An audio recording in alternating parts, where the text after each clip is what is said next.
घर में वाहिद कमाने वाली है ये लड़की और एक डिपार्टमेंटल स्टोर पर एज अ सेल गर्ल काम करती है। वहाँ पर एक लड़का मौजूद है जो इसको मुसलसल हरास करता है। पहले ये बहुत अच्छा था, मतलब कि एज अ भाई कुलीग की तरह हम काम कर रहे थे। मुझे कहने लगा कि तुम मेरे साथ सेट हो जाओ, तुम मेरे साथ ना बातें किया करो। मैंने इसको आगे से कहा कि भाई आप अपना काम करो, मुझे अपना करने दो। तुमने नहीं सेट होना तो उसने कहा कि तुम अकेली इन ड्राइव पे आती जाती हो, मैं लड़कों को बुला के तो तुम्हारा रास्ता रोकूंगा और तुम्हारे साथ ये करूंगा। मैंने इसको कहा कि अल्लाह ताला मेरी इज्जत की हिफाजत करेगा। मैं बहुत ज़्यादा डरने लगी ना इससे, और ये हर टाइम धमकियाँ लगाता रहता। मैंने अपनी मैनेजमेंट से भी बात की, इन्होंने मेरी बात नहीं सुनी। मैंने अपना काम छोड़ दिया वहाँ से। अम्मी ने पूछा था, मैंने उनसे कहा कि इस तरह मुझे एक लड़का हरास कर रहा है। अम्मी ने कहा कि बेटा फिर हम लोग तो कुछ नहीं कर सकते, तुम घर बैठ जाओ। अब मैं देखना तुम्हारी तस्वीरें एडिट करूँगा और लीक कर दूंगा, सोशल मीडिया पे डाल दूँगा। तस्वीरें इस तक कैसे पहुँची? कहता तुम्हें नहीं पता, मैंने तुम्हारा फ़ोन हैक किया। चाहता क्या है? शादी करना चाहता है। वो चाहता है कि इसका कुछ ताल्लुकात बना ले, कोई गलत ताल्लुकात बना ले। और मैं अपने घर की वाहिद कमाने वाली लड़की हूँ, मैं अब कैसे क्या करूँ। इस टाइम ये लड़की में ऐसा मौजूद है, इसकी उम्र तकरीबन 21 साल है, मरियम इसका नाम है। घर में वाहिद कमाने वाली है ये लड़की और एक डिपार्टमेंटल स्टोर पर एज अ सेल गर्ल काम करती है। अब हम लोगों ने अक्सर देखा है कि इस तरह के स्टोर्स पर लड़कियां जो ख़वातीन हैं वो काम कर रही होती हैं और बड़े आराम से काम कर रही होती हैं। अब वहाँ पर क्योंकि ख़वातीन भी हैं, मर्द भी हैं, अब वहाँ पर एक लड़का मौजूद है जो इसको मुसलसल हरास करता है। बार शिकायत करती है कि ये लड़का मुझे तंग कर रहा है, मुझे हरास कर रहा है, मुझे काम करने में तंगी हो रही है इस वजह से। लेकिन जो वहाँ का स्टाफ है, जो वहाँ पे हेड होते हैं, किसी ने कोई एक्शन नहीं लिया इस चीज़ के।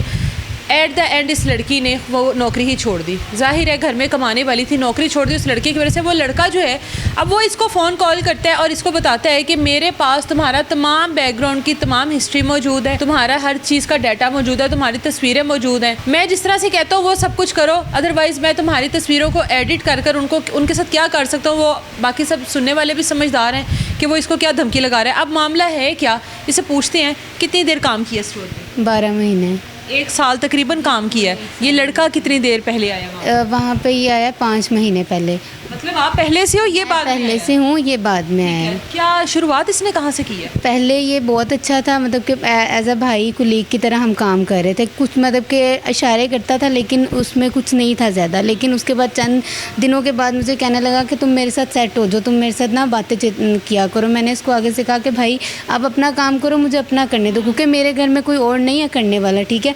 और इसने आगे से कहा कि नहीं तुमने नहीं सेट होना तो तुम अकेली, मैं इन ड्राइव पे आती जाती थी, तो उसने कहा कि तुम अकेली इन ड्राइव पे आती जाती हो, मैं लड़कों को बुला के तो तुम्हारा रास्ता रोकूंगा और तुम्हारे साथ ये करूंगा, ठीक है।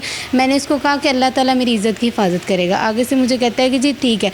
तीसरे दिन फिर इसने रास्ते में मुझे रोक के कहा कि तुमने मेरी बात नहीं माननी। मैंने इसको कहा मैंने नहीं माननी, ठीक है। एक दिन मेरा इसी तरह कुछ दिन बाद ऐसे मेरे पीछे आता रहा, जाता रहा।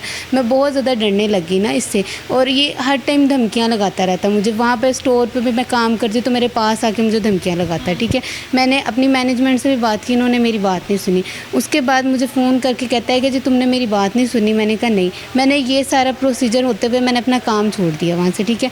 और 3 लगाई नौकरी छोड़ दी और मैं 3 महीने लगातार मैंने अपने किसी भी कहीं पे भी जॉब नहीं की। जब भी मैं निकलने का सोचती थी मुझे इससे खौफ आता था। मैंने कहा इससे फिर दोबारा मुझे कॉल करेगा या मुझे इस तरह हरास करेगा। मैंने अपना नंबर भी चेंज कर दिया, वो जो पुराना वाला था वो भी चेंज कर दिया, अपना अकाउंट सब कुछ बंद कर दिया, ठीक है। मैंने कहा जब मैं इसके बिल्कुल ही किस्सा ख़त्म कर दिया।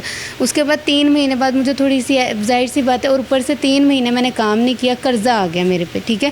मैंने कर्जा पकड़ के अपने घर नहीं है आपके भाई छोटे हैं? भाई मेरा छोटा है और मैं अकेली कमाने वाली हूँ अपने घर में। मेरी अम्मी बीमार रहती हैं। वालदा ने नहीं पूछा कि 3 माह हो गए हैं घर बैठे? अम्मी ने पूछा था, मैंने उनसे कहा कि इस तरह मुझे एक लड़का हरास कर रहा है। अम्मी ने कहा कि बेटा फिर हम लोग तो कुछ नहीं कर सकते, तुम घर बैठ जाओ। घर बैठी हूँ, जाहिर सी बात है कि घर में जब मैं ही कमाने वाली हूँ, बिजली के बिल सारी चीज़ें हमने देखनी होती हैं। वो जब 3 महीने की कभी इससे उधार लिया कभी उससे उधार लिया कि जब जॉब लगेगी दे दूँगी, ठीक है। उस उधार के चक्कर में 1.5 लाख रुपया कर्जा आ गया हम पे, ठीक है। अम्मी की दवाइयाँ भी थी, उसमें खर्चे भी थे। जब कर्जा आ गया मैंने निकली जॉब के लिए। मैंने कहा मैं अल्लाह ताला की जाती हूँ तो मैं करती हूँ।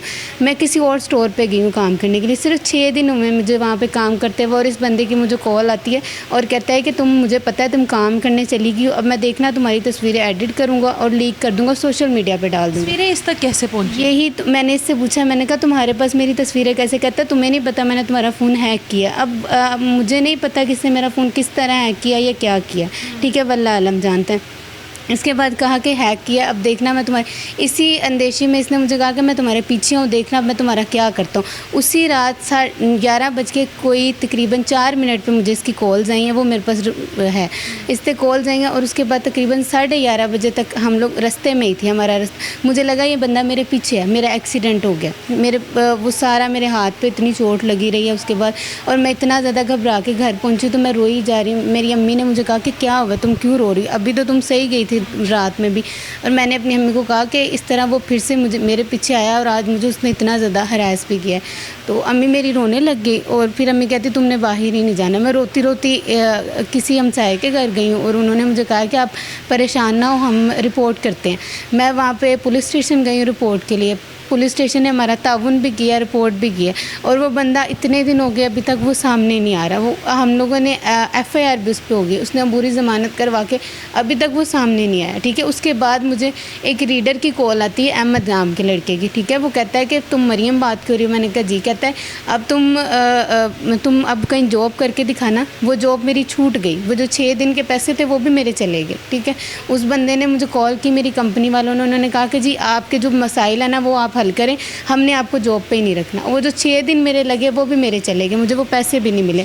उसके बाद मैं कहीं और जगह पे इंटरव्यू देने जा ही रही थी, बस में थी, और मुझे फ़ोन आया कि जी आपको हम काम नहीं करने देंगे, आप कहीं घर से बाहर निकल के। चाहता क्या है, शादी करना चाहता है या हरास कर रहा है वो, बस वो चाहता है कि इसका कुछ ताल्लुकात बना ले, कोई गलत ताल्लुकात बना ले। और आप खुद देखें कि मैं अपने घर की वाहिद कमाने वाली, और मुझे इस चीज़ में नहीं है कोई, हम हलाल कमाने वाले हैं। ठीक है, और मैंने अपना हलाल कमा के अपने घर वालों को देना है। अगर मैं कुछ ऐसा नहीं करना चाहती, अब हलाल कमाने के लिए बाहर नहीं मैं निकल सकती, मैं अपना कुछ नहीं कर सकती। उसके बाद इस बंदे ने मुझे उस दिन रीडर से धमकियाँ लगवाई हैं कि तुमने बाहर निकली, तुम्हारे भाई को मैं पकड़वा के, तुम एक ही मेरा भाई है, उसको कहता है कि तुम्हारे भाई को पकड़वा के अपनी FIR वापस लो, वरना उसके साथ देखना कितना बुरा होता है। ये बड़ा बदमाश कैसे है कि इसके पास आपका नया नंबर भी चला गया, तस्वीरें भी कि कहाँ से, और उसको मेरे बैकग्राउंड का हर चीज़ का कैसे पता है, जबकि मेरा इससे कोई भी ताल्लुक़ इतना नहीं। एज अ सुपरवाइज़र था, सलाम दुआ होती थी या हमारा कोई पेपर वर्क के बारे में कोई बात होती थी, इससे अलावा तो मेरी कभी उससे बात नहीं हुई। और उसके बाद फिर इस बंदे ने वो रीडर के थ्रू मुझे धमकियाँ लगवाई, मैं डर के मारे फिर से वापस आ गई। और मैंने पुलिस ताउन कर रही है कि नहीं, अभी तो ये ज़मानत पर ही? हाँ जी, ज़मानत पर है। पुलिस ने कहा है कि पुलिस ने हमसे पूरा प्रॉपर पहले भी ताउन किया था, अभी वो कह रहे हैं कि हम कोशिश कर रहे हैं, इंशाल्लाह ये हो जाएगा।